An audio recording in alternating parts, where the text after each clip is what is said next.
जो भी भक्त श्रद्धा से सूर्य भगवान की यह पावन कथा सुन लेता है, उसके जीवन से कष्ट अपने आप दूर हो जाते हैं। आज हम आपको एक ऐसी पावन और दिव्य कथा सुनाने जा रहे हैं जो केवल सुनने भर से ही मनुष्य के जीवन में छाए अंधकार को दूर कर देती है।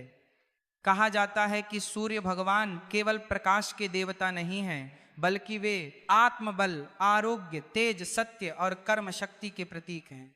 जिनके जीवन में दुख, रोग, भय, ग्रह दोष या मानसिक पीड़ा होती है, यदि वे श्रद्धा से सूर्य भगवान की कथा को सुन लेते हैं तो उनके कष्ट स्वयं मार्ग छोड़ने लगते हैं। यह कथा केवल शब्दों का संग्रह नहीं है, यह आत्मा को झकझोरने वाली अनुभूति है। इस कथा में आपको अपने जीवन के कई प्रश्नों के उत्तर मिलेंगे, अपने कर्मों का प्रतिबिंब दिखाई देगा और यह समझ आएगा कि सूर्य भगवान की कृपा किस प्रकार मनुष्य के भाग्य को भी बदल सकती है। इसलिए आपसे विनम्र निवेदन है कि इस पावन कथा को श्रद्धा, विश्वास और शांत मन से अंत तक सुने। संभव है कि इस कथा का कोई एक प्रसंग, कोई एक वाक्य आपके जीवन के कष्टों को हर ले और आपको एक नई दिशा दे। आइए अब बिना किसी विलंब के आरंभ करते हैं। सूर्य भगवान की इस दिव्य और कल्याणकारी कथा को बहुत समय पहले की बात है। भारतवर्ष की पवित्र भूमि पर एक अत्यंत प्रतापी राजा राज्य करते थे, जिनका नाम था राजा हरिश्चंद्र। राजा हरिश्चंद्र स्वभाव से बहुत ही धर्मनिष्ठ, न्यायप्रिय और प्रजापालक थे। उनके राज्य में प्रजा बहुत सुखी थी, चारों तरफ धन धान्य की कोई कमी नहीं थी।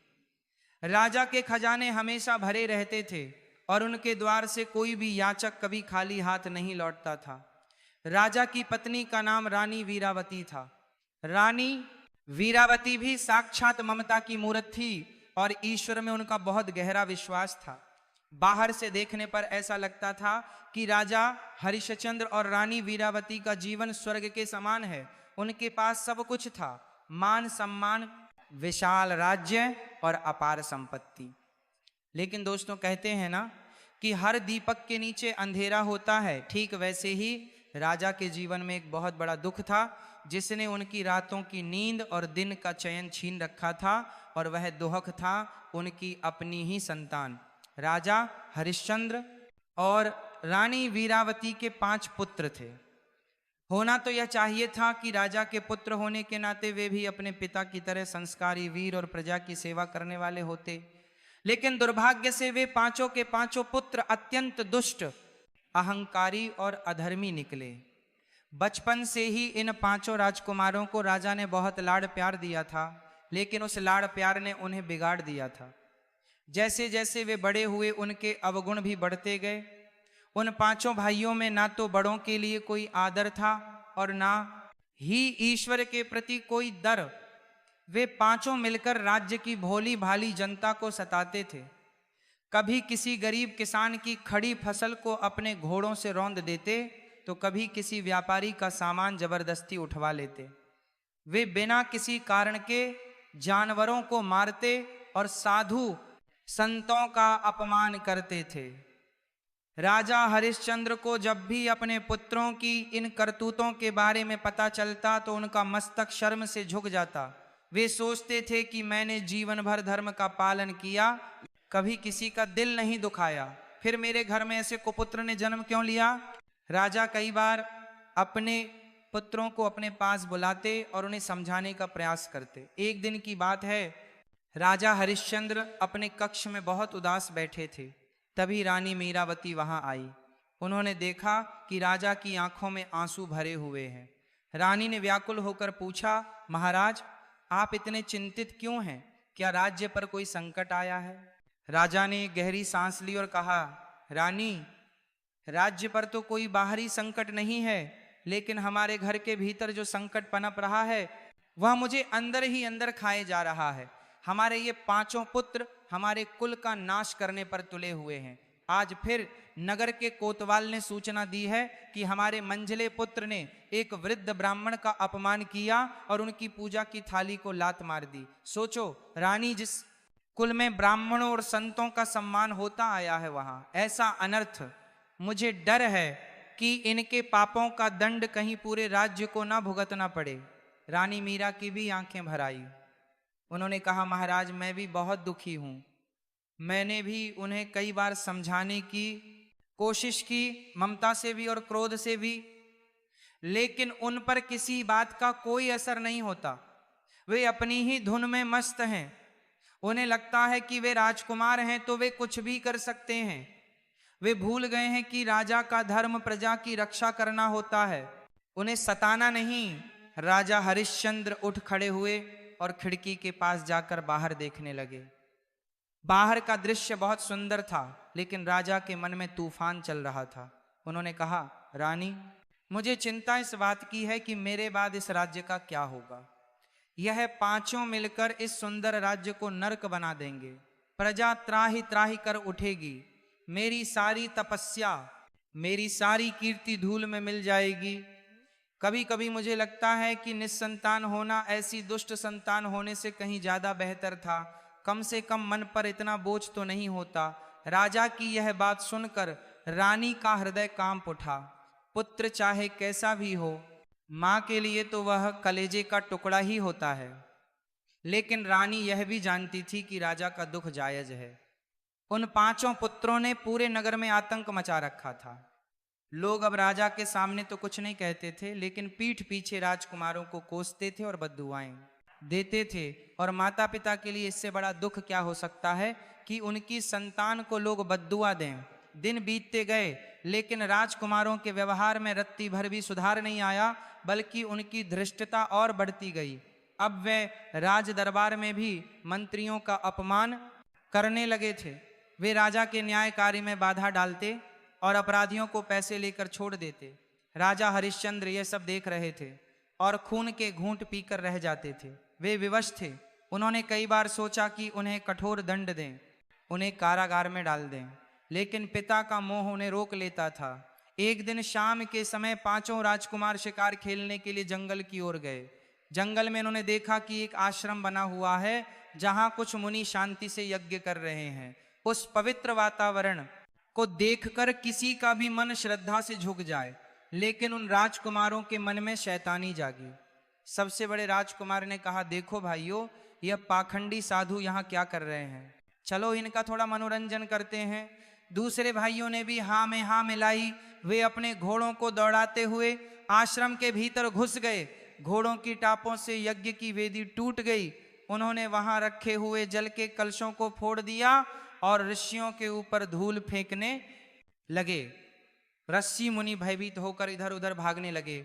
यह देखकर पांचों राजकुमार जोर जोर से हंसने लगे। उन्हें दूसरों को कष्ट देने में पैशाचिक आनंद आता था। उन ऋषियों में एक बहुत ही तेजस्वी और वृद्ध ऋषि थे जिनका नाम था महर्षि गर्ग।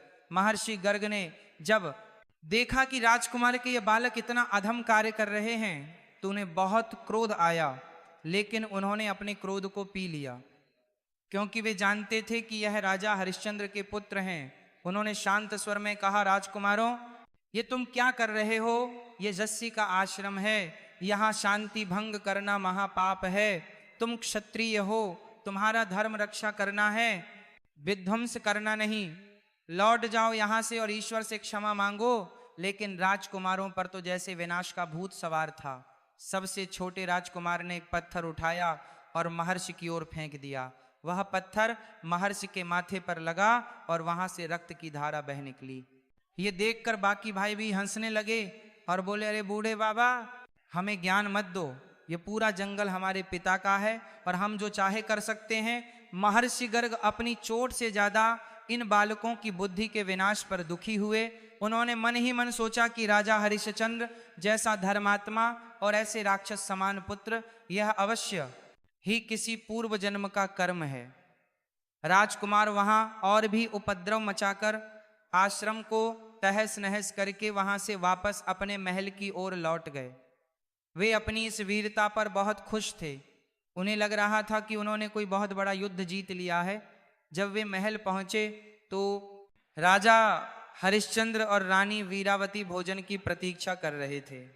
राजकुमारों ने आकर बड़े गर्व से अपनी शिकार की कहानियां सुनानी शुरू की, लेकिन उन्होंने ऋषियों के साथ जो किया वह बात छिपा ली।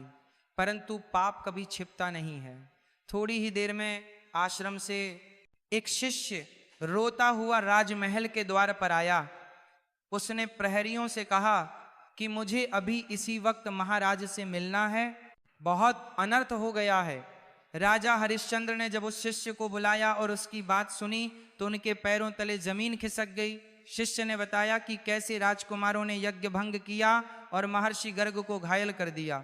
यह सुनते ही राजा का चेहरा क्रोध से तमतमा उठा। यह कोई साधारण अपराध नहीं था और ऋषियों का अपमान और उन पर प्रहार, यह तो राज्य के विनाश का सीधा आमंत्रण था। राजा ने तुरंत अपने 5 पुत्रों को बुलाया। राजा का रूप आज रौद्र था, उनकी आंखें अंगारे की तरह जल रही थीं। 5 राजकुमार पिता का ऐसा रूप देखकर पहली बार थोड़ा घबराए। राजा ने गरजते हुए पूछा, क्या यह सत्य है? क्या तुम लोगों ने महर्षि गर्ग के आश्रम में उत्पात मचाया और उन्हें घायल किया? राजकुमार पहले तो चुप रहे, फिर बड़े बेटे ने ढिठाई से कहा, पिताजी, वे साधु हमारा रास्ता रोक रहे थे और हमें उपदेश दे रहे थे। हमने तो बस उन्हें थोड़ा सा सबक सिखाया है। राजा हरिश्चंद्र क्रोध से चिल्लाए, मूर्खों, तुम जानते भी हो कि तुमने क्या किया है। तुमने साक्षात धर्म पर प्रहार किया है। महर्षि गर्ग का श्राप मेरे पूरे वंश को भस्म कर सकता है। धिक्कार है तुम पर, धिक्कार है तुम्हारे जन्म पर। आज तुमने मुझे कहीं मुंह दिखाने लायक नहीं छोड़ा। राजा का क्रोध शांत नहीं हो रहा था। रानी वीरावती भी यह सुनकर सन्न रह गईं। वे रोते हुए बोली, हे ईश्वर, ये कैसा दिन दिखा दिया। ऋषियों का अपमान अब क्या होगा। राजा ने उसी क्षण निर्णय लिया। उन्होंने कहा, अब पानी सिर से ऊपर जा चुका है। मैं ऐसे पुत्रों का मुख भी नहीं देखना चाहता जो मेरे और मेरे पूर्वजों के नाम पर कलंक हो। निकल जाओ मेरी आंखों के सामने से। आज से तुम मेरे लिए मर चुके हो। लेकिन राजकुमारों पर इसका भी कोई विशेष प्रभाव नहीं पड़ा। वे वहां से पैर पटकते हुए अपने अपने कक्ष में चले गए। उन्हें लगा कि पिता का गुस्सा है, कल तक शांत हो जाएगा। लेकिन राजा हरिश्चंद्र उस रात सो नहीं पाए। वे पूरी रात अपने कक्ष में टहलते रहे। उनका मन ग्लानि और पश्चाताप से भरा हुआ था। वे सोच रहे थे कि इस पाप का प्रायश्चित कैसे होगा, कैसे अपने पुत्रों को सही रास्ते पर लाएं, या फिर नियति ने उनके भाग्य में यही दोहक लिखा है। अगली सुबह राजा हरिश्चंद्र ने एक कठोर निर्णय लेने की सोची। वे समझ गए थे कि सामान्य दंड या समझाने बुझाने से ये सुधरने वाले नहीं है। समस्या बहुत गहरी है और इसका समाधान भी कुछ विशेष ही होना चाहिए। राजा का मन बहुत अशांत था। उन्हें कोई रास्ता नहीं सूझ रहा था। वे बस यही सोच रहे थे कि आखिर किस देवता की शरण में जाएं, कौन सा उपाय करें जिससे उनके पुत्रों की बुद्धि सुधरे और उनके पाप धुल। तभी राज दरबार में घोषणा हुई कि एक महान तेजस्वी संत देवर्षि के समान ज्ञानी गुरु वशिष्ठ का आगमन हो रहा है। राजा हरिश्चंद्र के मन में आशा की एक किरण जागी। वे नंगे पांव द्वार की और दौड़े। गुरु वशिष्ठ का स्वागत किया और उन्हें आदर सहित अपने सिंहासन पर बिठाया। गुरु वशिष्ठ त्रिकालदर्शी थे। वे राजा का चेहरा देखकर ही उनके मन की व्यथा समझ गए। गुरु वशिष्ठ ने शांत भाव से पूछा, राजन, तुम्हारा मुखमंडल तेजहीन क्यों लग रहा है? तुम्हारे राज्य में तो सब कुशल है, फिर यह चिंता की लकीरें तुम्हारे माथे पर क्यों? राजा हरिश्चंद्र गुरु के चरणों में गिर पड़े और फूट फूट कर रोने लगे। उन्होंने अपनी व्यथा सुनाते हुए कहा, गुरुदेव, मेरे राज्य में सब कुशल है, लेकिन मेरा अपना परिवार ही मेरे दुख का कारण बन गया है। मेरे 5 पुत्र दुराचारी हो गए हैं। कल उन्होंने महर्षि गर्ग का अपमान किया। मुझे भय है कि उनके पापों के कारण मेरा वंश और राज्य दोनों नष्ट हो जाएंगे। हे गुरुवर, मुझे मार्ग दिखाइए। मैं एक पिता के रूप में भी हार चुका हूं और एक राजा के रूप में भी लज्जित हूं। क्या मेरे पुत्र कभी नहीं सुधरेंगे? क्या मेरे जीवन में अब केवल अंधकार ही शेष है? राजा का विलाप सुनकर दरबार में सन्नाटा छा गया। रानी मीरावती भी ओट में खड़ी आंसू बहा रही थीं। गुरु वशिष्ठ ने अपनी आंखें बंद की और ध्यान मग्न हो गए। कुछ क्षणों तक दरबार में पूर्ण शांति रही। सब लोग गुरुदेव के मुख से निकलने वाले शब्दों की प्रतीक्षा कर रहे थे। थोड़ी देर बाद गुरु वशिष्ठ ने अपनी आंखें खोली। उनकी आंखों में एक दिव्य चमक थी। उन्होंने राजा की ओर देखा और एक रहस्यमयी मुस्कान के साथ बोले, राजन, निराश मत हो, हर समस्या का समाधान होता है। तुम्हारे पुत्रों की बुद्धि पर पाप का जो पर्दा पड़ा है वह साधारण उपायों से नहीं हटेगा। इसके लिए तुम्हें एक विशेष शक्ति की आराधना करनी होगी, एक ऐसी शक्ति जो अंधकार को चीरकर प्रकाश फैलाती है। राजा ने हाथ जोड़कर पूछा, गुरुदेव, वह कौन सी शक्ति है? मुझे क्या करना होगा? आप जो आदेश देंगे मैं वह सब करने को तैयार हूं, चाहे वह कितना भी कठिन क्यों न हो। गुरु वशिष्ठ ने गंभीर स्वर में कहा, राजन, समस्त जगत में प्रत्यक्ष देवता केवल सूर्य नारायण हैं। सूर्य ही वह देवता हैं जो नित्य अपनी किरणों से संसार के अंधकार को मिटाते हैं। तुम्हारे जीवन और तुम्हारे पुत्रों की बुद्धि में जो अज्ञान का अंधेरा है उसे केवल सूर्य भगवान का तेज ही मिटा सकता है। तुम्हें और तुम्हारी पत्नी को सूर्य भगवान की शरण में जाना होगा। राजा हरिश्चंद्र ने उत्सुकता से पूछा, प्रभु, हमें सूर्य देव को प्रसन्न करने के लिए क्या करना होगा? प्रभु, कृपया हमें विधि बताएं। तब गुरु वशिष्ठ ने कहा, सुनो राजन, मैं तुम्हें सूर्य भगवान की महिमा और उनके व्रत की एक प्राचीन और गुप्त कथा सुनाता हूं, जिसके प्रभाव से रंक भी राजा बन जाता है और पापी भी पुण्य आत्मा हो जाता है। लेकिन इसके लिए तुम्हें पूर्ण निष्ठा और धैर्य रखना होगा। गुरु वशिष्ठ के मुख से सूर्य भगवान की आराधना की बात सुनकर राजा हरिश्चंद्र और रानी मीरावती के मन में एक नई उम्मीद की किरण जाग उठी थी। दरबार में सन्नाटा था। सभी दरबारी और मंत्रीगण बड़े ध्यान से गुरु वशिष्ठ की ओर देख रहे थे। राजा ने अपने आंसू पोंछे और हाथ जोड़कर विनती की, गुरुदेव, हम अज्ञानी हैं, हम नहीं जानते कि सूर्य नारायण की कृपा कैसे प्राप्त की जाती है। कृपा करके हमें वह गुप्त कथा सुने और वह उपाय बताएं जिससे मेरे पुत्रों की बुद्धि शुद्ध हो सके और मेरे कुल पर लगा हुआ यह कलंक मिट सके। गुरु वशिष्ठ ने एक गहरी और शांत श्वास लिया। उन्होंने राजा को धैर्य बंधाते हुए कहा, राजन, ध्यान से सुनो। सूर्य केवल आकाश में चमकने वाला एक गोला नहीं है, वह साक्षात नारायण का स्वरूप है। इस संसार में जो भी प्रकाश है, जो भी जीवन है, वह उन्हीं की देन है। जब व्यक्ति के जीवन में चारों ओर से अंधकार छा जाए, जब अपने भी पराये हो जाएं और बुद्धि काम करना बंद कर दे, तब केवल सूर्य की उपासना ही उसे उस नरक से बाहर निकाल सकती है। गुरुदेव ने आगे कहा, राजन, मैं तुम्हें एक बहुत ही प्राचीन कथा सुनाता हूं। यह कथा उस समय की है जब धरती पर लोगों को सूर्य व्रत के चमत्कार के बारे में अधिक ज्ञान नहीं था। इस कथा को सुनने मात्र से ही मनुष्य के पाप काटने लगते हैं और मन में श्रद्धा का दीपक जल उठता है। इसलिए तुम और तुम्हारी पत्नी इसे एकाग्र मन से सुनो। राजा और रानी ने अपना सारा ध्यान गुरुदेव के शब्दों पर लगा दिया। गुरु वशिष्ठ ने कथा आरंभ की। बहुत समय पहले की बात है। एक नगर में एक बहुत ही गरीब बुढ़िया रहती थी। उसका कोई नहीं था, वह बिल्कुल अकेली थी। उसके पास न तो धन था, न कोई बड़ा मकान और न ही कोई सेवा करने वाला। लेकिन उसके पास एक सबसे बड़ी दौलत थी, उसका विश्वास। वह बुढ़िया सूर्य भगवान की परम भक्त थी। उसका नियम था कि वह हर रविवार को सूर्योदय से पहले उठती, स्नान करती और अपने घर के आंगन को गाय के गोबर से लीप कर पवित्र करती थी। इसके बाद वह सूर्य भगवान के लिए भोग बनाती और विधि विधान से पूजा करने के बाद ही स्वयं भोजन ग्रहण करती थी। उसे बुढ़िया का जीवन बहुत सादगी से चल रहा था। सूर्य देव की कृपा से भले ही वह गरीब थी, लेकिन उसके घर में कभी अन्न की कमी नहीं होती थी। उसका स्वास्थ्य हमेशा अच्छा रहता था और उसके चेहरे पर एक अलग ही तेज रहता था। वह जो भी भोजन बनाती वह इतना स्वादिष्ट और बरकत वाला होता कि वह खुद भी खाती और गरीबों को भी खिलाती। यह सब सूर्य देव के उस रविवार व्रत का ही प्रभाव था। गुरु वशिष्ठ कथा सुनाते हुए राजा के भावों को देख रहे थे। राजा हरिश्चंद्र बहाए ध्यान से सुन रहे थे।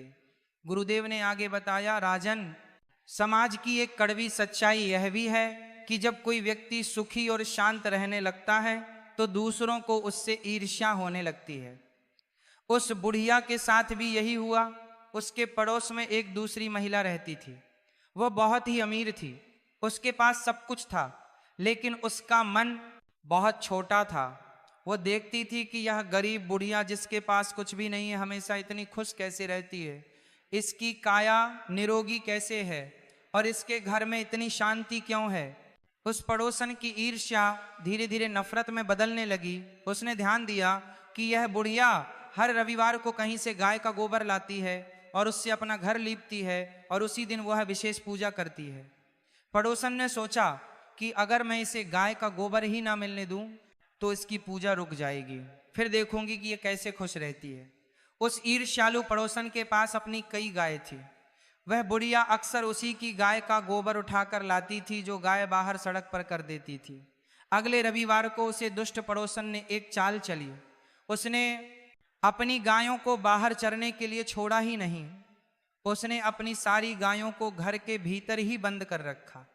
बुढ़िया सुबह सुबह उठी, स्नान करके टोकरी लेकर बाहर निकली ताकि गोबर ला सके और आंगन लीप सके। वह पूरा नगर घूम आई, हर गली हर शशक छान मारी, लेकिन उस दिन उसे कहीं भी गाय का गोबर नहीं मिला। बुढ़िया बहुत परेशान हो गई। सूर्योदय होने वाला था और उसका आंगन अभी तक पवित्र नहीं हुआ था। बिना आंगन लीपे वह सूर्य भगवान का आवाहन कैसे करती, बिना पूजा किए वह भोजन कैसे बनाती। वह निराश होकर अपने घर लौट आई। उसका मन बहुत दुखी था। उसे लगा कि आज उससे कोई अपराध हो गया है, इसीलिए सूर्य भगवान ने उसे अपनी सेवा का अवसर नहीं दिया। गुरु वशिष्ठ ने राजा हरिश्चंद्र की ओर देखा और कहा, देखो राजन, भक्त का हृदय कितना कोमल होता है। उसे बुढ़िया ने पड़ोसन को दोष नहीं दिया, उसने अपनी किस्मत को नहीं कोसा, बल्कि उसने खुद को ही दोषी माना। उस दिन बुढ़िया ने ना तो भोजन पकाया और ना ही पानी की एक बूंद पी। वह पूरा दिन अपने घर के एक कोने में बैठकर भूखी प्यासी सूर्य भगवान का नाम जपती रही। उसने निर्जला उपवास रखा। शाम हुई, रात हुई, लेकिन उसने कुछ नहीं खाया। दुख और भूख प्यास के कारण वह वहीं जमीन पर ही सो गई। राजा हरिश्चंद्र ने पूछा, गुरुदेव, क्या सूर्य भगवान ने अपनी भक्ति की यह दशा नहीं देखी? क्या उन्हें दया नहीं आई? गुरु वशिष्ठ मुस्कुराए। ईश्वर की परीक्षा भी बड़ी अद्भुत होती है। राजन और उनकी कृपा भी। उस रात उस भूखी प्यासी बुढ़िया को नींद में एक अद्भुत सपना आया। उसने देखा कि साक्षात सूर्य भगवान उसके सामने खड़े हैं। उनका स्वरूप इतना तेजस्वी था कि उनकी ओर देखना भी कठिन था, लेकिन उनकी आंखों में मां जैसी ममता थी। सूर्य देव ने बुढ़िया से पूछा, हे माता, तुम आज इतनी दुखी क्यों हो? तुमने आज भजन क्यों नहीं किया? तुमने मेरी पूजा क्यों नहीं की? बुढ़िया ने सपने में ही रोते हुए कहा, हे प्रभु, मैं बहुत अभागन हूं। आज मुझे घर लीपने के लिए गाय का गोबर नहीं मिला। मेरा घर अपवित्र था, इसलिए मैं आपकी पूजा नहीं कर सकी। और जब मैंने आपको भोग नहीं लगाया तो मैं स्वयं कैसे खा सकती थी? बुढ़िया की यह निश्चल भक्ति देखकर सूर्य भगवान का हृदय पिघल गया।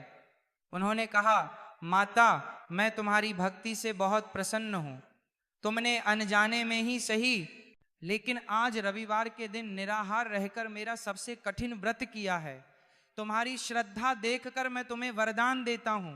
इतना कहकर सूर्य देव ने सपने में ही उसे बुढ़िया को एक वरदान दिया। उन्होंने कहा, तुम्हारी यह समस्या हमेशा के लिए समाप्त हो जाएगी।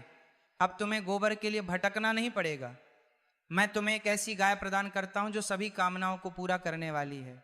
और राजन, इतना ही नहीं, सूर्य देव ने कहा, चूंकि तुमने सच्चे मन से मेरा स्मरण किया है, इसलिए न केवल तुम्हें यह गाय मिलेगी, बल्कि तुम्हारे घर के सारे दुख दरिद्र भी सदा के लिए मिट जाएंगे। तुम्हें धन, पुत्र और सुख की प्राप्ति होगी और अंत में तुम्हें मोक्ष मिलेगा। इतना कहकर सूर्य भगवान अंतर्ध्यान हो गए। सुबह जब बुढ़िया की आंख खुली तो उसे लगा कि वह कोई बहुत सुंदर सपना देख रही थी। वह अपनी चटाई से उठी और जैसे ही घर के बाहर आंगन में आई तो उसकी आंखें फटी की फटी रह गई। उसने देखा कि उसके आंगन में सचमुच एक अत्यंत सुंदर गाय खड़ी है। वह गाय सामान्य नहीं थी। उसका रंग बादलों जैसा सफेद था और उसके सींग सोने के समान चमक रहे थे। उसके गले में घंटियां बंधी थी जो मधुर स्वर निकाल रही थी। बुढ़िया की खुशी का ठिकाना ना रहा। वह दौड़कर गई और गाय के गले से लिपट गई।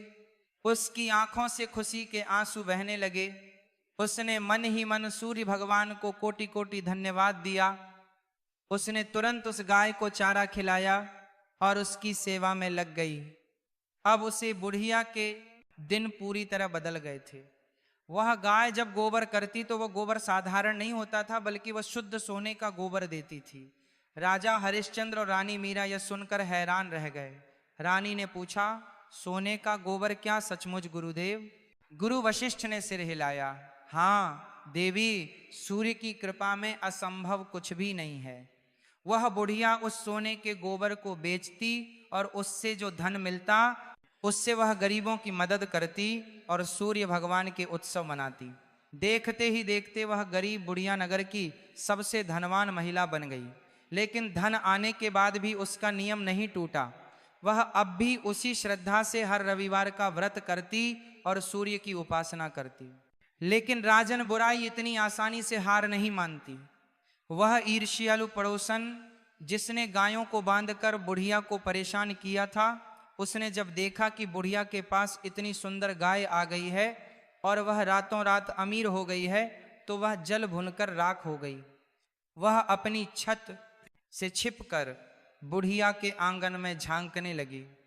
उसने देखा कि बुढ़िया की गाय ने गोबर किया है और वह गोबर सोने का है। पड़ोसन की आंखें लालच से चमक उठी। उसने देखा कि बुढ़िया तो घर के अंदर पूजा कर रही है। उसे पता ही नहीं कि गाय ने गोबर किया है। उसे पता ही नहीं कि गाय ने गोबर किया है। चालाक पड़ोसन ने तुरंत एक चाल चली। वह दबे पांव बुढ़िया के आंगन में कूदी। उसने जल्दी से वह सोने का गोबर उठाया और अपनी एक साधारण गाय का गोबर वहां रख दिया। सोने का गोबर लेकर अपने घर भाग गई।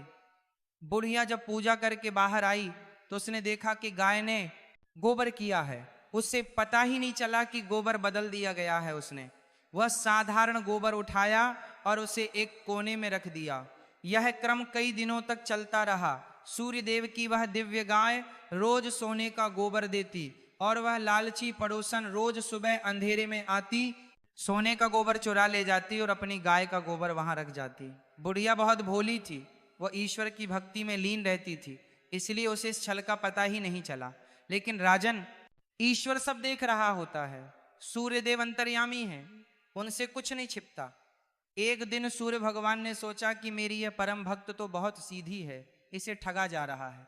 अगर ऐसा ही चलता रहा तो इसके पुण्य का फल उस पापी पड़ोसन को मिलता रहेगा और मेरी भक्ति फिर से गरीब हो जाएगी। तब सूर्य देव ने अपनी माया रची। उस शाम बहुत जोर की आंधी आई।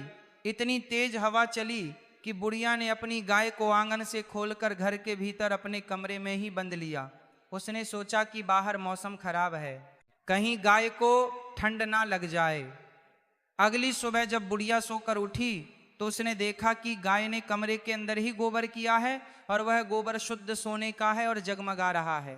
बुढ़िया समझ गई कि यह गाय कोई साधारण गाय नहीं है। उसे यह भी समझ आ गया कि इतने दिनों से क्या हो रहा था। उस दिन के बाद से बुढ़िया ने गाय को घर के भीतर ही बांधना शुरू कर दिया। उधर उस लालची पड़ोसन की हालत खराब हो गई। उसे सोने का गोबर मिलना बंद हो गया। उसका लालच इतना बढ़ गया था कि वह अब किसी भी हद तक जाने को तैयार थी। उसने सोचा कि अगर यह गाय मुझे नहीं मिल सकती तो मैं इसे बुढ़िया के पास भी नहीं रहने दूंगी। देखो राजन, दुष्ट व्यक्ति की बुद्धि कैसे काम करती है। वह खुद सुखी नहीं रहना चाहता, वो बस दूसरों को दुखी देखना चाहता है। दू को काल की आज सत तत्काल को काल की दो को काल की काल को काल की काल की काल की काल की। ठीक वैसे ही जैसे तुम्हारे पुत्र प्रजा को सताकर खुश होते हैं। राजा हरिश्चंद्र का सिर शर्म से झुक गया। उन्होंने कहा, सत्य कह रहे हैं गुरुदेव, ईर्ष्या और लालच मनुष्य को राक्षस बना देता है। फिर क्या हुआ? उस पड़ोसन ने क्या किया? गुरु वशिष्ठ ने कहा, उस पड़ोसन ने एक बहुत ही भयंकर षड्यंत्र रचा। उस समय उस नगर का जो राजा था वह भी तुम्हारे जैसा ही प्रतापी था, लेकिन वह कानों का थोड़ा कच्चा था। वह पड़ोसन राजा के दरबार में पहुंची। उसने राजा के सामने जाकर कहा, महाराज, आपके राज्य में एक चमत्कार हुआ है, लेकिन आपको उसकी खबर ही नहीं है। आपके राज्य में एक बुढ़िया है, जिसके पास ऐसी गाय है जो सोने का गोबर देती है। राजा यह सुनकर चौंक गया। उसने कहा, क्या बकवास कर रही हो, गाय और सोने का गोबर? पड़ोसन ने कसम खाते हुए कहा, मैं सत्य कह रही हूं महाराज, लेकिन विचार करने वाली बात यह है कि ऐसी दिव्य वस्तु तो राजा के पास होनी चाहिए। एक साधारण बुढ़िया के पास सोने की गाय का क्या काम? एक उस गाय पर तो राजकोष का अधिकार है। उसे बुढ़िया ने उस गाय को छिपा कर रखा है, जो कि राजा की अवमानना है।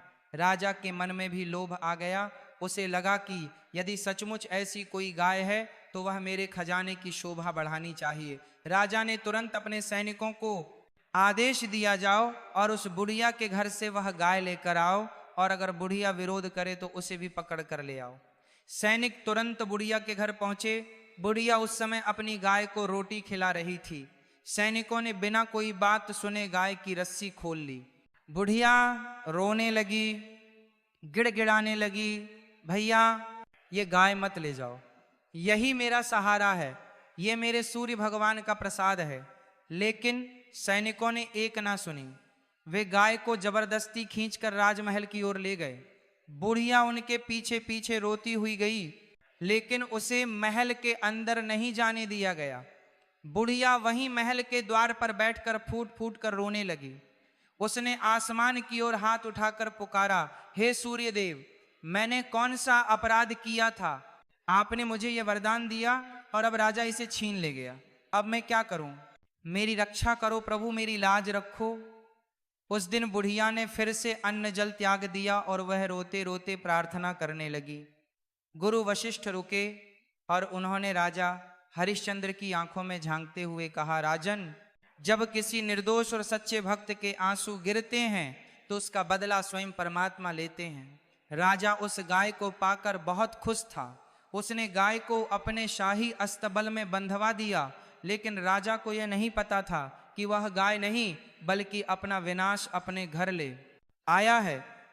उस रात जैसे ही राजा सोने गया, उसे नींद नहीं आई। पूरे महल में अचानक अजीब सी हलचल होने लगी।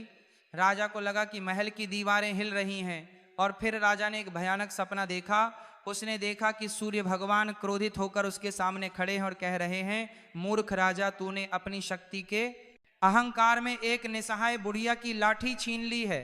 तूने मेरी भक्ति को रुलाया है। जिस गाय के लोभ में तूने यह पाप किया है, वह गाय तेरे लिए काल बन जाएगी। अगर तूने सुबह होने से पहले वह गाय सम्मान सहित उसे बुढ़िया को नहीं लौटाई तो मैं तेरे पूरे राज्य को भस्म कर दूंगा। तेरा वंश मिट जाएगा और तेरा नाम लेवा कोई नहीं बचेगा। राजा हड़बड़ा कर जाग उठा। उसका पूरा शरीर पसीने से भीगा हुआ था। उसका दिल जोर जोर से धड़क रहा था। बाहर तूफान चल रहा था और महल के ऊपर बिजलियां कड़क रही थी। राजा समझ गया कि यह कोई साधारण सपना नहीं था, यह साक्षात सूर्यदेव की चेतावनी थी। वह डर के मारे कांपने लगा। राजा ने उसी वक्त अपने मंत्रियों को बुलाया, लेकिन रात बहुत हो चुकी थी। राजा को अपनी गलती का एहसास हो गया था कि किसी के बहकावे में आकर उसने कितना बड़ा अनर्थ कर दिया है। वह पूरी रात अपने कक्ष में टहलते हुए प्रार्थना करता रहा कि कब सुबह हो और कब मैं अपनी भूल सुधारो। गुरु वशिष्ठ ने कथा को विराम देते हुए कहा, राजन, ये सूर्य देव की महिमा का केवल एक छोटा सा अंश है। जो सूर्य देव एक गरीब बुढ़िया के लिए राजा के महल को हिला सकते हैं, क्या वे तुम्हारे दुख दूर नहीं करेंगे? लेकिन इसके लिए वैसी ही अटूट श्रद्धा और विश्वास की आवश्यकता है जैसी उस बुढ़िया में थी। राजा हरिश्चंद्र पूरी तरह से इस कथा में खो चुके थे। उन्हें लग रहा था जैसे यह कथा नहीं बल्कि उनके लिए ही कोई संकेत है। उन्होंने उत्सुकता से पूछा, गुरुदेव, फिर क्या हुआ? क्या राजा ने गाय लौटाई? और उस दुष्ट पड़ोसन का क्या हुआ जिसने यह आग लगाई थी? गुरु वशिष्ठ मुस्कुराए और बोले, ये सब मैं तुम्हें बताऊंगा राजन, और साथ ही यह भी बताऊंगा कि इस कथा से तुम्हारे पुत्रों का उद्धार कैसे होगा। लेकिन अभी के लिए इतना समझ लो कि सूर्य की शक्ति ही एकमात्र वह उपाय है जो तुम्हारे बिगड़े हुए पुत्रों को सही रास्ते पर ला सकती है। हमें कल से ही सूर्य आराधना की तैयारी करनी होगी। गुरु वशिष्ठ अपनी कथा को आगे बढ़ाते हुए बोले, राजन, उस रात राजा को जो स्वप्न आया था उसने उसकी आत्मा को झकझोर कर रख दिया था। वह समझ गया था कि सूर्य देव का क्रोध उसके पूरे साम्राज्य को राख कर सकता है। राजा ने सुबह होने का भी इंतजार नहीं किया। जैसे ही आकाश में हल्की सी लालिमा दिखाई दी, उसने तुरंत अपने सेनापति को आदेश दिया कि उस गाय को पूरे सम्मान के साथ सजाया जाए और तुरंत उस बुढ़िया के घर ले जाया जाए। इतना ही नहीं, राजा ने खुद अपने राजसी वस्त्रों का त्याग किया और एक साधारण सेवक की तरह नंगे पैर उस गाय के पीछे पीछे चलने का निर्णय लिया। नगर के लोग यह दृश्य देखकर हैरान थे। जो राजा कल तक अपनी शक्ति के नशे में चूर था, आज वह सर झुकाए हाथ जोड़े एक गाय के पीछे पैदल चल रहा था। यह सब सूर्य देव के उस डर और प्रताप का असर था जो राजा के मन में बैठ गया था। उधर वह बुढ़िया पूरी रात अपने घर के आंगन में बैठकर रोती रही थी। उसकी आंखों के आंसू सूख चुके थे, लेकिन उसकी प्रार्थना नहीं रुकी थी। तभी उसे दूर से घंटियों की आवाज सुनाई दी।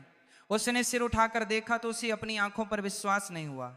राजमहल के सैनिक, मंत्री और स्वयं राजा उसकी गाय को लेकर आ रहे थे। गाय को फूलों की मालाओं से सजाया गया था। राजा ने बुढ़िया के घर के सामने आकर गाय की रस्सी को बुढ़िया के हाथों में थमा दिया और वहीं धूल भरी जमीन पर उसे बुढ़िया के चरणों में गिर पड़ा। राजा की आंखों में पश्चाताप के आंसू थे। उसने गिड़गिड़ाते हुए कहा, हे माता, मुझे क्षमा कर दो। मैं अज्ञानी था। मुझे मेरे पद और धन का अहंकार हो गया था। मैंने तुम्हारे भोलेपन का फायदा उठाया और तुम्हारा दिल दुखाया। सूर्य देव ने मुझे दंड दिया है। अगर तुम मुझे माफ नहीं करोगे तो मेरा सब कुछ नष्ट हो जाएगा। बुढ़िया तो साक्षात करुणा की मूरत थी। उसने राजा को उठाया और उसके सर पर हाथ रखकर कहा, राजन, मनुष्य से भूल हो जाती है, लेकिन जो अपनी भूल सुधार ले वही सच्चा मनुष्य है। मैंने तुम्हें माफ किया। मेरी गाय मुझे वापस मिल गई। मेरे लिए यही सबसे बड़ा सुख है। जैसे ही बुढ़िया ने राजा को माफ किया, राजा के मन का भारी बोझ उतर गया। लेकिन राजन, न्याय अभी अधूरा था। राजा ने खड़े होकर अपनी तलवार निकाली और क्रोधित स्वर में पूछा, माता, मुझे सच सच बताओ, उस दिन दरबार में आकर किसने तुमसे यह गाय छीनने के लिए मुझे उकसाया था? वो कौन थी जिसने यह झूठ बोला कि आपने गाय छिपाई है? बुढ़िया कुछ बोलती उससे पहले ही राजा के गुप्तचर उस कपटी पड़ोसन को पकड़कर वहां ले आए। उस पड़ोसन का चेहरा डर के मारे पीला पड़ चुका था। उसे पता चल गया था कि उसका पाप का घड़ा अब भर चुका है। राजा ने उसे देखते ही पहचान लिया। राजा ने गरजते हुए कहा, दुष्ट स्त्री, तेरी ईर्ष्या और लालच ने न केवल इस पवित्र आत्मा को कष्ट दिया, बल्कि मुझे भी पाप का भागीदार बना दिया। तूने एक राजा को भ्रमित किया और सूर्यदेव के कोप को निमंत्रण दिया। पड़ोसन राजा के पैरों में गिरकर भीख मांगने लगी, लेकिन राजा ने कहा, जो दूसरों के सुख से जलता है और निर्दोष को सताता है, उसके लिए मेरे राज्य में कोई जगह नहीं है। राजा ने उसी वक्त आदेश दिया कि इस स्त्री का मुंह काला करके इसे गधे पर बैठाकर पूरे नगर में घुमाया जाए और फिर इसे राज्य से बाहर निकाल दिया जाए, ताकि भविष्य में कोई भी पड़ोसी अपने पड़ोसी के साथ ऐसा छल करने की हिम्मत ना करे। उस दिन उस पड़ोसन को अपने किए की भयानक सजा मिली। उसकी सारी संपत्ति जब्त कर ली गई और उसे अपमानित होकर राज्य छोड़ना पड़ा। उधर राजा ने घोषणा करवा दी कि आज से मेरे राज्य में हर रविवार को सभी लोग सूर्यदेव का व्रत रखेंगे और पूजा करेंगे। उस बुढ़िया की महिमा पूरे राज्य में फैल गई। राजा ने उस बुढ़िया को बहुत सा धन और मान सम्मान दिया, लेकिन बुढ़िया ने वह सारा धन समाज की सेवा और सूर्य भगवान के मंदिरों के निर्माण में लगा दिया। गुरु वशिष्ठ ने कथा समाप्त करते हुए राजा हरिश्चंद्र की ओर देखा और कहा, राजन, यह थी सूर्य भगवान के उस पावन व्रत की कथा। देखो, एक बेसहारा बुढ़िया जिसके पास कोई शक्ति नहीं थी, उसने केवल अपनी भक्ति से न केवल अपनी खोई हुई गाय वापस पाली, बल्कि उसे राजा का अहंकार भी तोड़ दिया और अपनी शत्रु को भी दंड दिलवा दिया। सूर्यदेव अपने भक्तों की रक्षा के लिए किसी भी हद तक जाए सकते हैं। राजा हरिश्चंद्र और रानी वीरावती जो बड़े ध्यान से ये कथा सुन रहे थे, उनके मन में एक नई ऊर्जा का संचार हुआ। राजा ने हाथ जोड़कर कहा, गुरुदेव, आपकी इस कथा ने मेरी आंखें खोल दी हैं। मुझे विश्वास हो गया है कि सूर्य देव ही मेरे संकट का निवारण करेंगे। लेकिन गुरुवार मेरे पुत्र तो नास्तिक हैं, वे तो पूजा पाठ में विश्वास ही नहीं करते। वे भला यह व्रत कैसे करेंगे, और यदि व्रत नहीं करेंगे तो उनकी बुद्धि कैसे सुधरेगी? गुरु वशिष्ठ ने गंभीर स्वर में कहा, यही तो मुख्य बात है राजन। जब संतान मार्ग से भटक जाए, जब वह धर्म और कर्म को भूल जाए, तो माता पिता का कर्तव्य और भी बड़ा हो जाता है। तुम्हारे पुत्र अभी अज्ञान के अंधेरे में हैं, वे स्वेच्छा से यह व्रत कभी नहीं करेंगे। इसलिए शुरुआत तुम्हें और महारानी को करनी होगी। तुम्हें एक संकल्प लेना होगा। रानी वीरावती ने पूछा, कैसा संकल्प जस्सीवर? गुरु वशिष्ठ ने समझाया, माता पिता के पुण्य का सीधा प्रभाव उनकी संतान पर पड़ता है। तुम दोनों पति पत्नी को आने वाले रविवार से सूर्य षष्ठी का कठिन व्रत आरंभ करना होगा। तुम्हें यह संकल्प लेना होगा कि हे सूर्य नारायण, हम अपने पुत्रों के पापों के प्रायश्चित के लिए यह व्रत कर रहे हैं। हमारे तप का फल हमारे पुत्रों को मिले और उनकी बुद्धि निर्मल हो जाए। जब तुम दोनों सच्चे मन से उनके नाम का व्रत करोगे तो वह पुण्य शक्ति एक अदृश्य ऊर्जा बनकर उनके मस्तिष्क पर प्रभाव डालेगी। राजा हरिश्चंद्र ने दृढ़ता से कहा, हम तैयार हैं गुरुदेव। अपनी संतान को बचाने के लिए हम कोई भी त्याग करने को तैयार हैं। कृपया हमें बताएं कि हमें अब क्या करना है। गुरु वशिष्ठ ने आदेश दिया, राजन, सबसे पहले तो तुम अपने 5 पुत्रों को दरबार में बुलाओ। मैं स्वयं उन्हें एक बार अंतिम चेतावनी देना चाहता हूं और सूर्य देव के तेज का एक प्रमाण उन्हें दिखाना चाहता हूं। हो सकता है कि संत के मुख से निकली वाणी का कुछ प्रभाव उन पर पड़े, जो उन्हें आदर सहित बुलाकर लाओ। राजा ने तुरंत सेवकों को भेजा। कुछ ही देर में 5 राजकुमार दरबार में उपस्थित हुए। उनकी चाल ढाल में अब भी वही अहंकार था। वे बिना सर झुकाए, बिना प्रणाम किए आकर खड़े हो गए।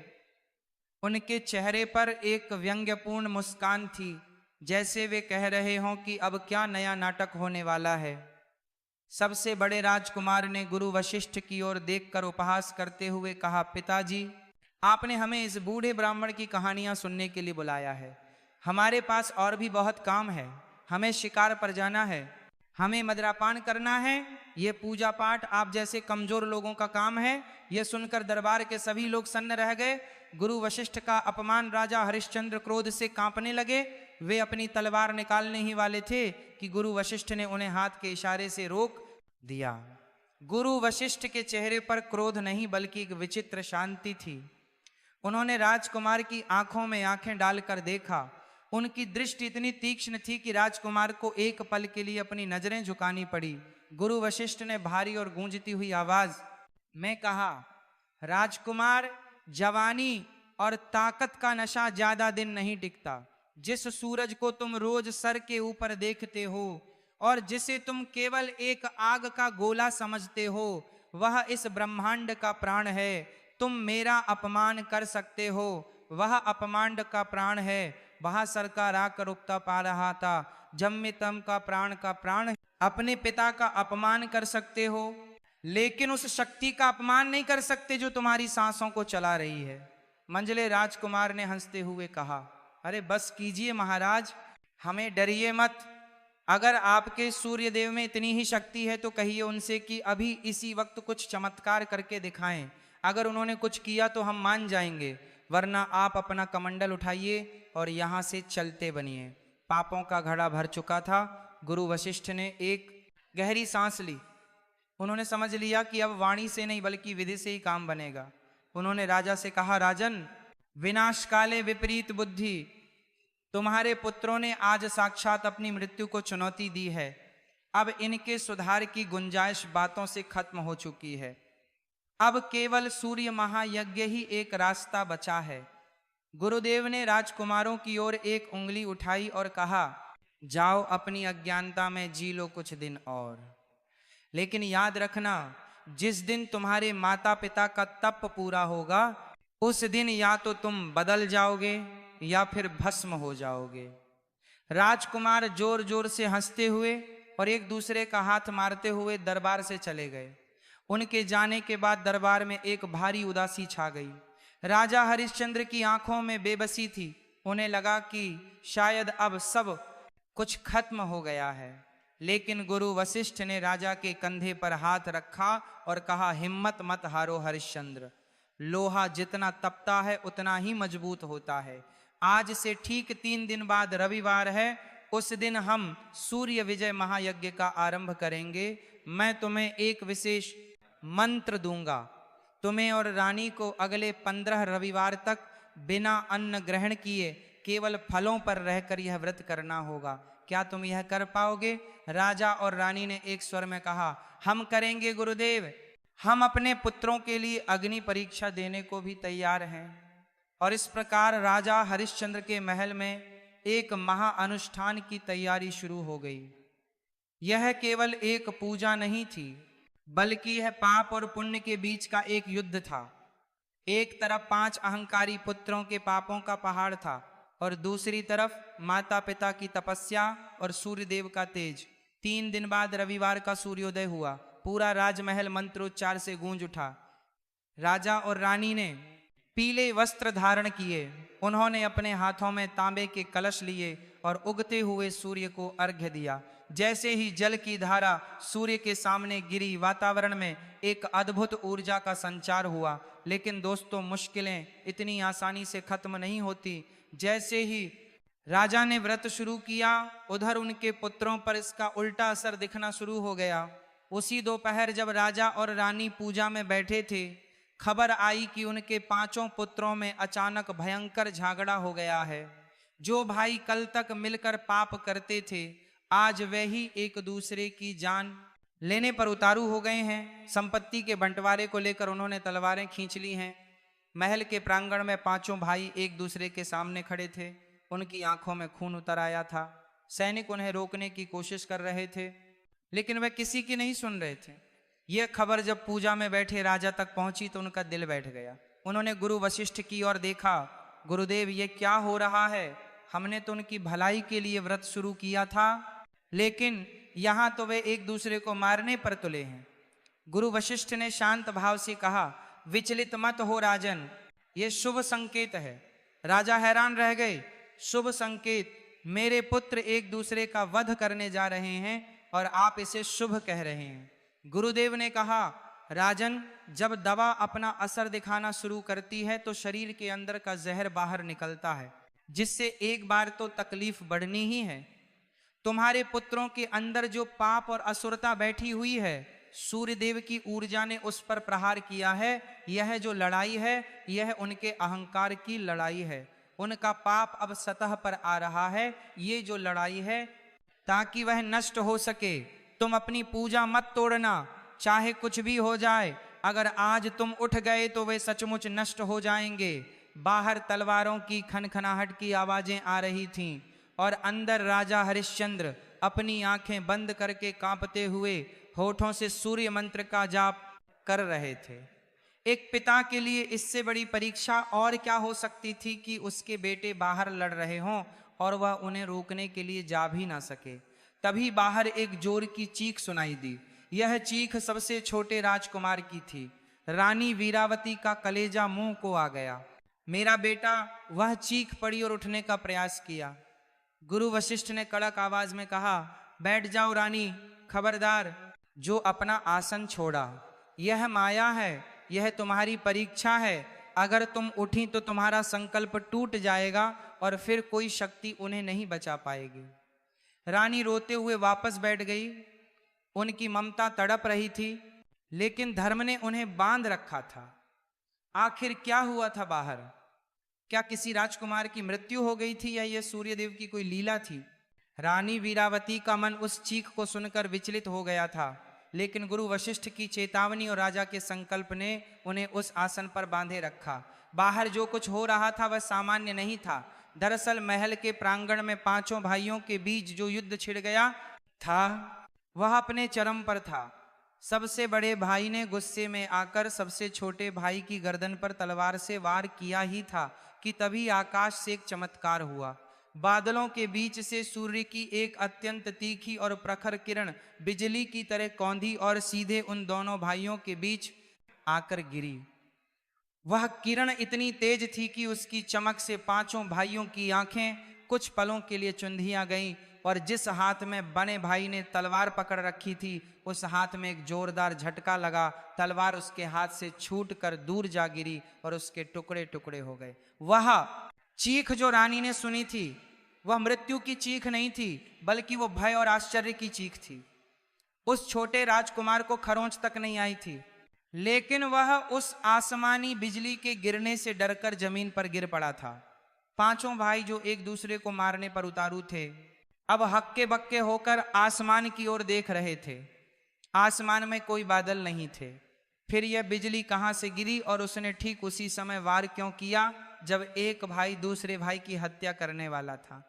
गर्मी अचानक इतनी बढ़ गई कि उनके पसीने छूटने लगे। उनके घोड़े जो पास ही बंधे थे वे भी रस्सियां तोड़कर भागने लगे। एक अजीब सा भय उन पांचों के मन में बैठ गया। उन्होंने महसूस किया कि कोई अदृश्य शक्ति है जो उन्हें देख रही है और उन्हें रोक रही है। महल के अंदर राजा हरिश्चंद्र और रानी वीरावती ने कांपते हाथों से अपनी पूजा पूरी की। जैसे ही अंतिम आहुति दी गई, बाहर का शोरगुल शांत हो गया। गुरु वशिष्ठ ने राजा को आंखें खोलने का संकेत दिया। राजा ने व्याकुल होकर पूछा, गुरुदेव, मेरे पुत्र क्या वे जीवित है? गुरु वशिष्ठ ने शांत स्वर में कहा, राजन, ईश्वर अपने भक्तों की परीक्षा लेता है लेकिन उसका अहित नहीं करता। तुम्हारे पुत्र सुरक्षित हैं। आज सूर्यदेव ने उन्हें केवल एक चेतावनी दी है। वह जो बिजली गिरी थी वह तुम्हारे सत्य के तप की शक्ति थी जिसने तुम्हारे कुल को हत्या के पाप से बचा लिया। अगर आज तुम पूजा छोड़कर उठ जाते तो अनर्थ हो जाता। राजा और रानी ने राहत की सांस ली। उन्होंने सूर्य भगवान को दंडवत प्रणाम किया। शाम को जब राजकुमार वापस महल के भीतर आए तो वे बहुत डरे हुए और सहमे हुए लग रहे थे। वे एक दूसरे से बात भी नहीं कर रहे थे। आज पहली बार राजमहल में शांति थी। कोई शोर शराबा नहीं, कोई मदिरापान नहीं। राजकुमार चुपचाप अपने अपने कमरों में चले गए।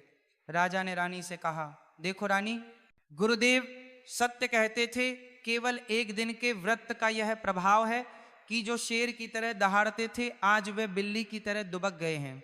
लेकिन दोस्तों, पाप की जड़ें बहुत गहरी होती हैं, वे इतनी आसानी से नहीं उखड़ती।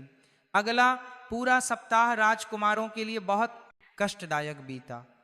सूर्यदेव का व्रत शुरू होने के बाद से उनके जीवन में अजीबोगरीब घटनाएं घटने लगी। सोमवार को जब वे शिकार पर गए तो जंगल में उन्हें एक भी जानवर नहीं मिला। वे पूरा दिन भूखे प्यासे भटकते रहे। जब वे थक हार कर एक नदी के किनारे पानी पीने गए तो जैसे ही उन्होंने पानी को हाथ लगाया, पानी सूख गया और वहां केवल कीचड़ रह गया। वे हैरान थे। मंगलवार को जब वे भोजन करने बैठे तो जैसे ही उन्होंने निवाला मुंह में डाला, उन्हें लगा जैसे वे भोजन नहीं बल्कि गर्म राख खा रहे हों। उन्होंने गुस्से में थाली फेंक दी और रसोइयों को पीटने लगे। लेकिन रसोइयों ने रोते हुए कसम खाई कि भोजन बिल्कुल सही बना है। यह केवल राजकुमारों को ही कड़वा और राख जैसा लग रहा था। बुधवार की रात को उन्हें नींद नहीं आई। जैसे ही वे आंखें बंद करते उन्हें सपने में चारों तरफ आग ही आग दिखाई देती। उन्हें लगता कि सूर्य का एक गोला उनके पीछे दौड़ रहा है। वे पसीने से लथपथ होकर जाग जाते। उन पांचों को समझ नहीं आ रहा था कि उनके साथ अचानक यह क्या हो रहा है। वे शारीरिक रूप से कमजोर होने लगे थे। उनका अहंकार अब झुंझलाहट में बदल रहा था। वे समझ गए थे कि यह सब उनके माता पिता के उस पाखंड पूजा की वजह से हो रहा है। अगला रविवार आया। यह व्रत का दूसरा रविवार था। राजा और रानी सुबह सुबह उठकर स्नान करके सूर्य पूजा की तैयारी करने लगे। गुरु वशिष्ठ ने पहले ही चेतावनी दे दी थी कि राजन, आज सावधान रहना। जब पाप पर चोट पड़ती है तो वह पलटवार जरूर करता है। आज तुम्हारे पुत्र तुम्हें पूजा करने से रोकने का प्रयास कर सकते हैं और वही हुआ। राजकुमारों की सहन शक्ति जवाब दी गई थी। वे पांचों एक साथ मिलकर उस स्थान की ओर बढ़े जहां राजा यज्ञ कर रहे थे। उनकी आंखों में गुस्सा था। बड़े राजकुमार ने चिल्लाते हुए कहा, बस बहुत हो गया। पिताजी के इस ढोंग ने हमारा जीना हराम कर दिया है, न हम खा पा रहे हैं न सो पा रहे हैं। आज मैं इस हवन कुंड को ही बुझा दूंगा, न रहेगा बांस न बजेगी बांसुरी। वे तेजी से यज्ञ मंडप के द्वार पर पहुंचे। राजा हरिश्चंद्र ध्यान में मग्न थे। रानी का ध्यान द्वार की ओर गया और उन्होंने देखा कि उनके पुत्र हाथों में लाठियां और पत्थर लेकर आ रहे हैं। रानी का दिल फिर से घबराया, लेकिन उन्हें गुरु की बात याद थी, रुकना नहीं है। राजकुमार जैसे ही मंडप के प्रवेश द्वार पर आए, एक और अद्भुत घटना घटी। जैसे ही उन्होंने मंडप के अंदर पैर रखने की कोशिश की, उन्हें लगा जैसे वे किसी आग की दीवार से टकरा गए हों। वहां कोई दीवार नहीं थी, केवल हवा थी, लेकिन वह हवा इतनी गर्म थी कि उनकी त्वचा जलने लगी। पीछे हटो, मंझला भाई चिल्लाया, यहां तो आग बरस रही है।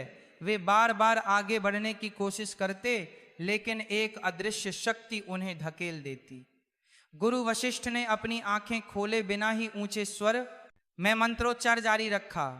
वह मंत्र एक सुरक्षा कवच बन गया था।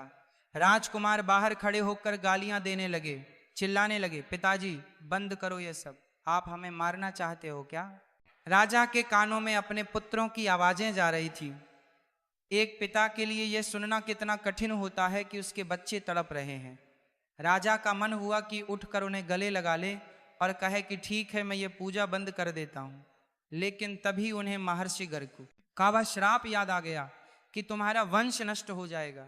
राजा ने अपने मन को पत्थर कर लिया। उन्होंने सोचा नहीं, ये तड़प इनके भले के लिए है।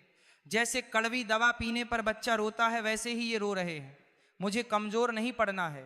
राजा और रानी ने बाहरी शोरगुल को नजरअंदाज करते हुए अपनी पूजा जारी रखी। उधर राजकुमार गर्मी और जलन बर्दाश्त नहीं कर पाए और वहां से भाग खड़े हुए।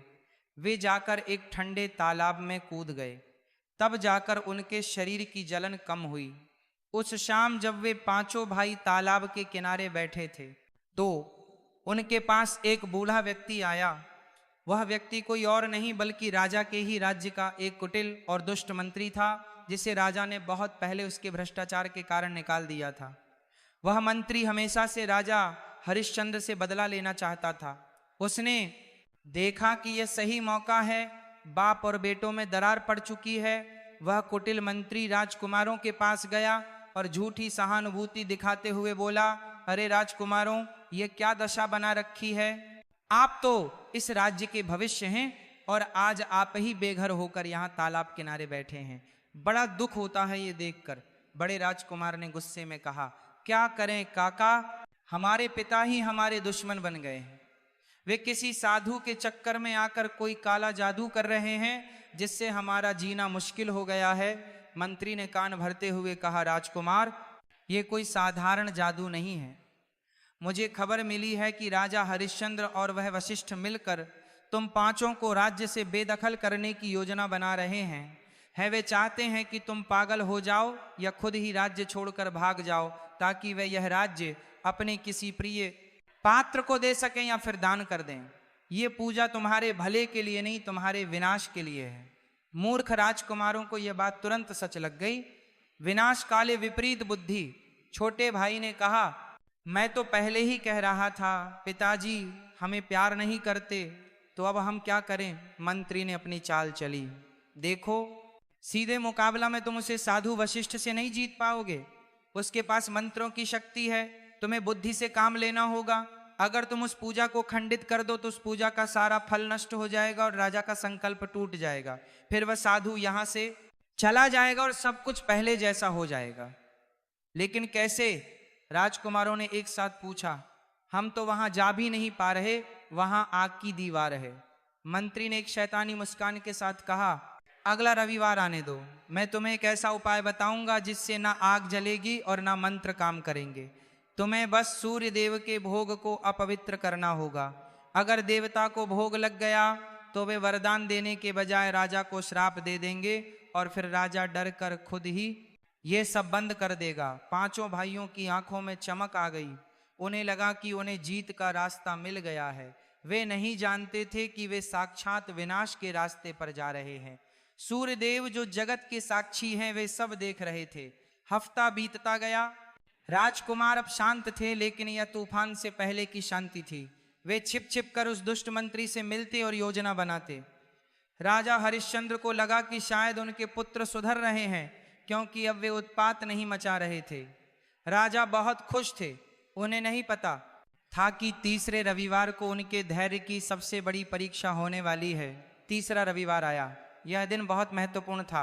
गुरु वशिष्ठ ने बताया था कि आज के दिन सूर्यदेव की विशेष कृपा बरसती है। राजा और रानी ने बड़े ही पवित्र मन से प्रसाद तैयार किया। उन्होंने गाय के दूध की खीर बनाई, उसमें केसर और मेवे डाले। उस प्रसाद को बड़े ही आदर के साथ सोने के पात्र में रखकर यज्ञ मंडप में रखा गया। यज्ञ शुरू हुआ। राजा और रानी मंत्रों का जाप कर रहे थे। तभी पीछे के रास्ते से, जहां पहरा कम था, पांचों राजकुमार चुपके से मंडप के पास पहुंचे। उन्होंने अपने चेहरे पर कपड़ा बांध रखा था। उनके हाथों में मरे हुए जानवरों की हड्डियां और गंदगी थी। उस दुष्ट मंत्री ने उन्हें बताया था कि जैसे ही राजा आरती के लिए उठेंगे, तुम्हें यह गंदगी हवन कुंड और प्रसाद में फेंकनी है। समय आगे बढ़ा। राजा आरती के लिए खड़े हुए। वातावरण एकदम शांत और पवित्र था। ठीक उसी पल राजकुमारों ने इशारा किया और एक साथ दौड़ पड़े। वे चिल्लाए, बंद करो यह नाटक, और उन्होंने अपने हाथों में पकड़ी हुई गंदगी को हवन कुंड की ओर उछाल दिया। राजा हरिश्चंद्र और रानी वीरावती की चीख निकल गई। नहीं, लेकिन दोस्तों, जिसे राखे साइयां मार सके ना कोई। गंदगी हवा में ही थी कि अचानक हवन कुंड से अग्नि का एक विशाल स्तंभ प्रकट हुआ। वह आग इतनी ऊपर उठी कि उसने छत को भी छू लिया। उस आग ने हवा में ही उसे सारी गंदगी को भस्म कर दिया। एक कण भी पवित्र अग्नि या प्रसाद को नहीं छू पाया। और फिर उस अग्नि स्तंभ से एक भयानक गर्जना हुई। वह आवाज इतनी भारी थी कि पूरा राजमहल हिल गया। पांचों राजकुमार जो गंदगी फेंक कर खुश हो रहे थे, उस आवाज की तरंग से तिनके की तरह उड़ गए और दूर दीवार से जाकर टकराए। वे बुरी तरह घायल हो गए। उनके शरीरों पर काले निशान पड़ गए, जैसे किसी ने उन्हें जला दिया हो। धुआं छंटने के बाद गुरु वशिष्ठ अपनी जगह से उठे। उनका चेहरा अब शांत नहीं था, बल्कि अत्यंत गंभीर था। उन्होंने राजा से कहा, राजन, आज तुम्हारे पुत्रों ने पाप की सीमा पार कर दी है। उन्होंने देव कार्य में बाधा ही नहीं डाली, बल्कि उसे अपवित्र करने का प्रयास किया है।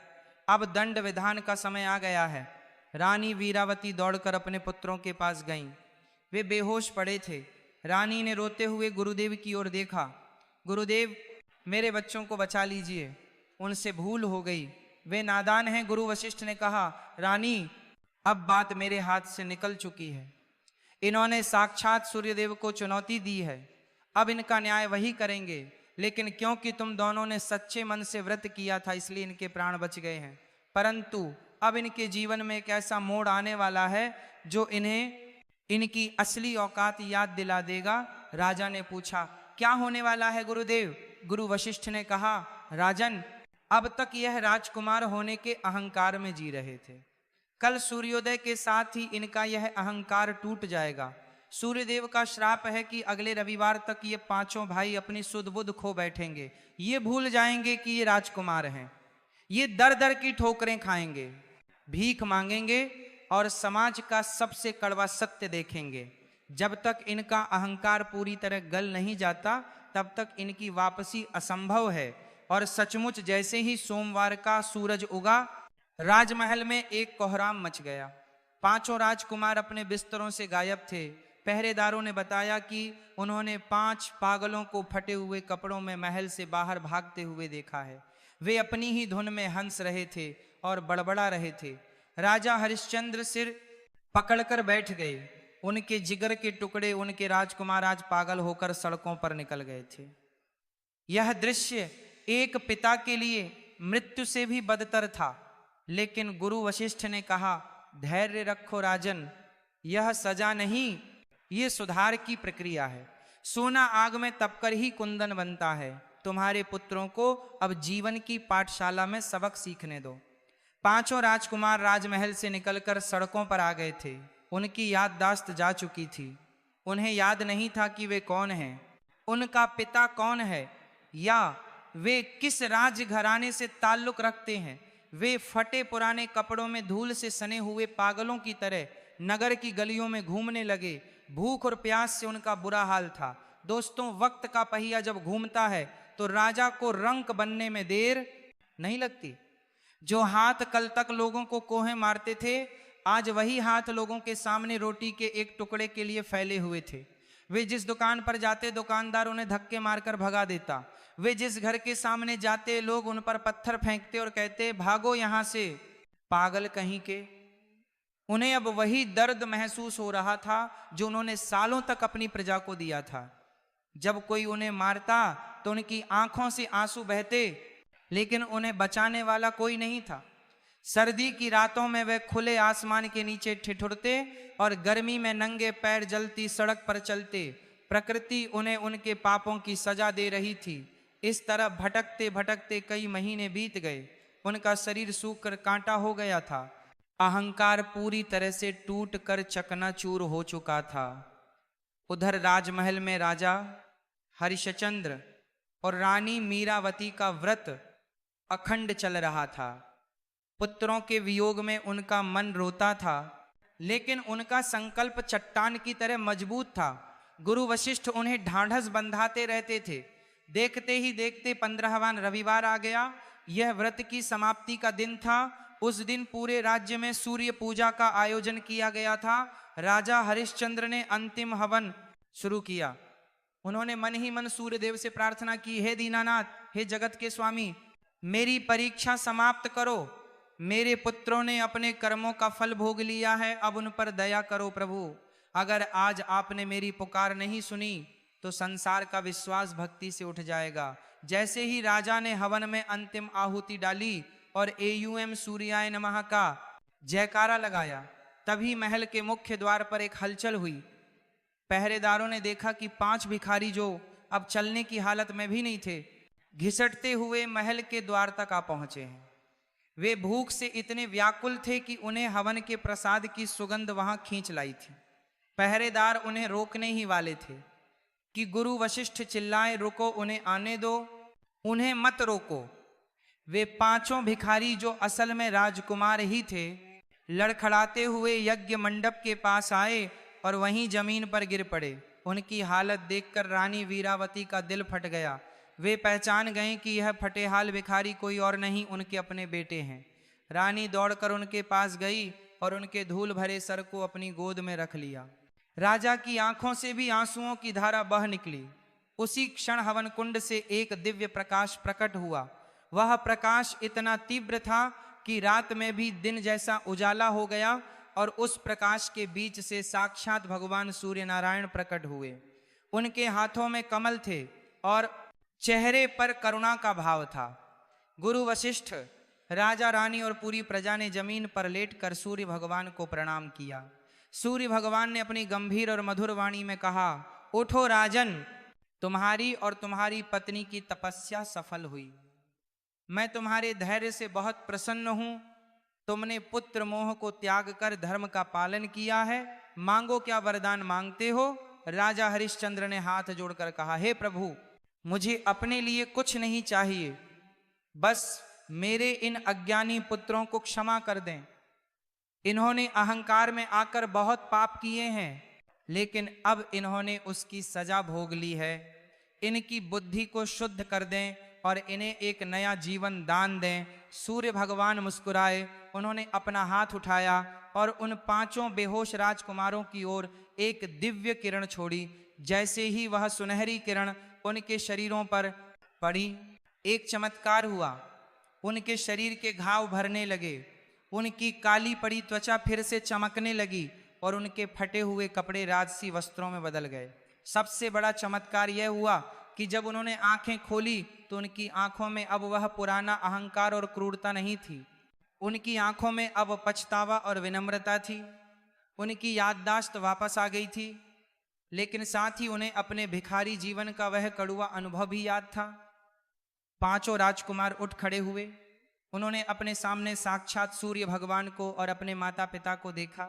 उन्हें अपनी पिछली करतूत पर इतनी शर्म आई कि वे रोते हुए अपने पिता और माता के चरणों में गिर पड़े। बड़े राजकुमार ने रोते हुए कहा, पिताजी हमें माफ कर दीजिए, हमने आपको बहुत दुख दिया। जब हम सड़कों पर भीख मांग रहे थे तब हमें समझ आया कि दर्द क्या होता है और भूख क्या होती है। अब हम जीवन भर कभी किसी का अहित नहीं करेंगे, हम प्रजा की सेवा करेंगे। सूर्य भगवान ने कहा, पुत्रों याद रखना, पद और शक्ति सेवा के लिए होती है, शोषण के लिए नहीं। जिस दिन तुम फिर से अहंकार करोगे तुम्हारा पतन उसी दिन हो जाएगा। आज तुम्हारे माता पिता के पुण्य प्रताप से तुम्हें यह नया जीवन मिला है। इतना कहकर सूर्य भगवान ने राजा को आशीर्वाद दिया, राजन तुम्हारे राज्य में अब कभी अकाल नहीं पड़ेगा।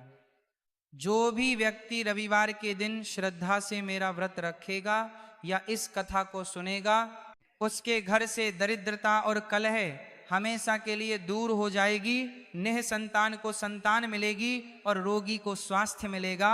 यह वरदान देकर सूर्यदेव अंतर्ध्यान हो गए। उस दिन के बाद से राजा हरिश्चंद्र का राज्य पूरी तरह बदल गया। वे पांचों राजकुमार जो कभी प्रजा के लिए काल थे, अब सबसे वजह सेवक बन गए। वह खुद भेष बदलकर राज्य में घूमते और देखते कि किसी गरीब को कोई कष्ट तो नहीं है। राजा हरिश्चंद्र और रानी वीरावती ने अपना शेष जीवन सूर्य की उपासना और आनंद में बिताया। तो दोस्तों, यह थी सूर्य भगवान की वह पावन कथा। इससे हमें यही सीख मिलती है कि अहंकार मनुष्य का सबसे बड़ा शत्रु है और ईश्वर की भक्ति में ही वह शक्ति है जो बिगजे हुए नसीब को भी संवार सकती है। उम्मीद है राजा हरिश्चंद्र के परिवार की तरह आपके परिवार पर भी सूर्य नारायण की कृपा हमेशा बनी रहेगी। अगर आपको यह कहानी पसंद आई हो तो कमेंट में जय सूर्यदेव लिखना ना भूलें और चैनल को सब्सक्राइब जरूर करें।